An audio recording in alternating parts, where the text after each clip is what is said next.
Full circle? The video ready? 1 second.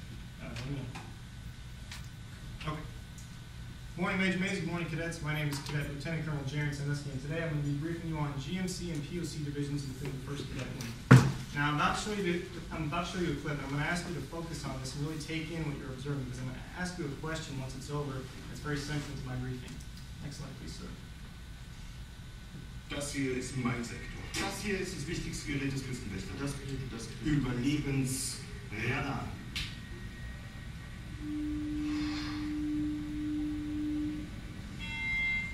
Mayday, mayday. Hello, can you hear us? Can you hear us? Can you? Over. We are sinking. We are sinking. Hello? This is the German Coast Guard. We're sinking. We're sinking.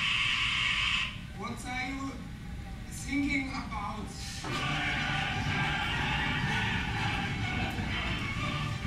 Even funnier the second time, isn't it? So the question I want to pose from that clip is this. How many of you at some time in your professional careers, or at any time for that matter, have worked with someone who you felt you just couldn't connect with? There was somehow a barrier, whether it was a language barrier or an emotional barrier, you just couldn't work as well as you'd like with that. Yeah, most of us have. I imagine every one of us have. Even if you can't think of a specific example off the top of your head, odds are it's happened at some point in our lifetimes, myself included. Next slide, please, sir. So what I'm going to go over, I'm going to define the problem, talk about some specific issues that can come up from that problem, as well as what my recommendation is for how we can solve it, a summary, and then I'll take any questions you have at the end. Next slide, please, sir. All right, so here's the problem defined. What real or imagine, there are GMC cadets who are convinced that we as POC cadets are just somehow a different breed. We're different ducks, we're a different species, we're unapproachable, we're detached, we're disconnected from what the GMC are doing, and as a result, it's detrimental to our first cadet wing mission. Next slide, please, sir. So some of the problems that can result from this issue. If you're to come forward with issues that GMC cadets have, can often snowball, making the problems worse, as I'm sure we've all experienced at some point or another. Also, the GMC resent POC cadets for our lack of participation. We simply are delegated a task from our superiors, and then we hand it off to the GMC cadets and say, here you go, best of luck. Not just that, but also the GMC are very unaware of what we as POC cadets do, as well as the planning and energy that we put into completing the first cadet wing mission, which creates that GMC resentment. They perceive that we are in fact a lazy class. And needless to say, all of the above prove detrimental to our first cadet wing mission and the mission of the ROTC, which is to produce quality leaders for the Air Force. Next slide, please, sir. So I know what you're thinking. You're thinking, Cadet Sandusky, what are you basing this on? Are you just floating this? Are you just blowing a lot of smoke? Where's your evidence? Well, I thought of that.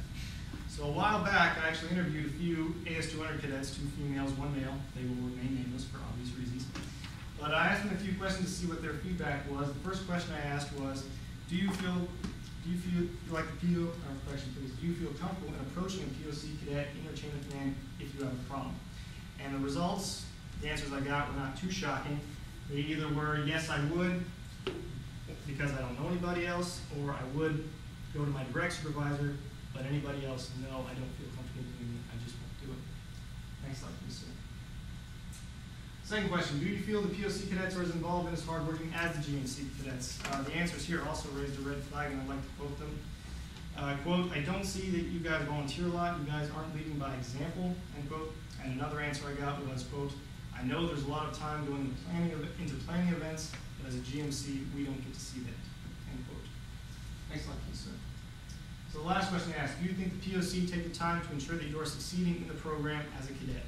And again, the results weren't too promising. While we did get some feedback that indeed some of the POCs are in fact helping and making sure that cadets are in fact succeeding, there are just as many within the program that are not. Next slide, please, sir. Also, to double down on my research, I also consulted the Basic Handbook of Leadership. It's actually a very good book. If you haven't gotten a chance to check it out, I encourage you to do so. It covers pretty much every aspect of leadership, from managerial types to leadership styles, all the way to personality disorders associated with leaders.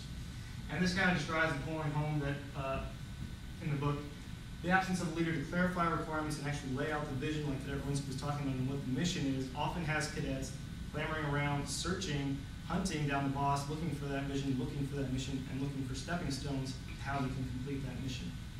Next slide, please, sir. Another passage from page 471 I'd also like to quote here. If you'll bear with me.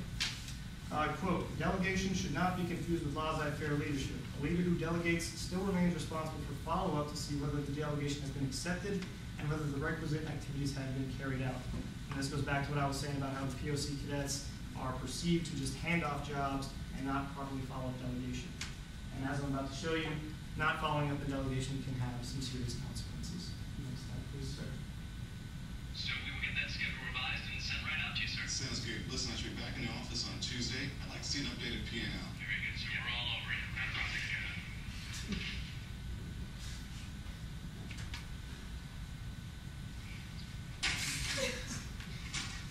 That was close.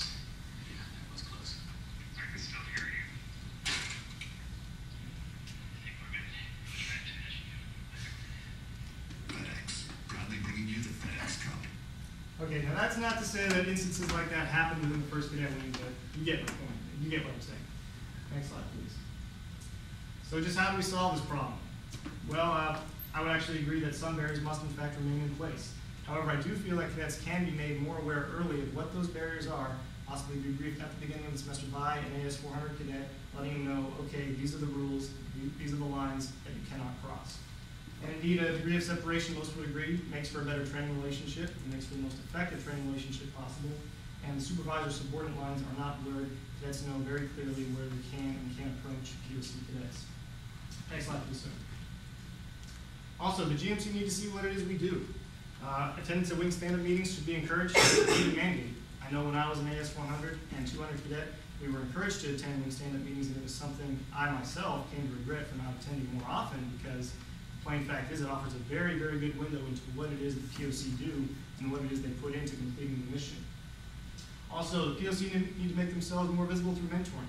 We talked about this a few weeks back in our class, about how important mentoring is and how you can't force these things, you can't schedule it, but in fact, if you make it more spontaneous and allow POC cadets and encourage POC cadets to make it spontaneous, it proves much more effective to the cadet wing as a whole.